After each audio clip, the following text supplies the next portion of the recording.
আমি সকালবেলা বাজারে যাচ্ছিলাম, তো বাজারে গিয়ে দেখি টাটকা টাটকা কপি। তারপর ওইখান থেকে কপি কিনলাম।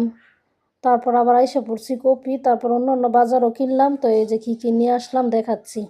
লাউ নিয়ে আসলাম, করলা নিয়ে আসলাম।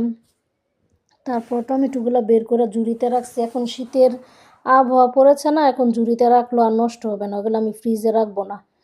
সেজন্য আমি ঝুড়িতে রাখছি। এখানে রসুন, আদা, তারপরে শুটকি, এগুলো আমি নিয়ে আসলাম। তারপরে দেখেন মাছগুলো নিয়ে আসছে, একদম টাটকা মাছ।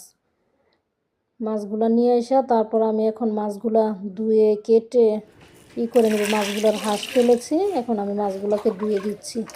ভালো করে ধুয়ে তারপরে কাটবো। এই যে আমার ধোয়া শেষ। তারপর এখন আমি মাছগুলো কেটে নিচ্ছি। কাটতে আমার খুব কষ্ট হয়েছে, তবুও অনেক কষ্ট করে কাটলাম।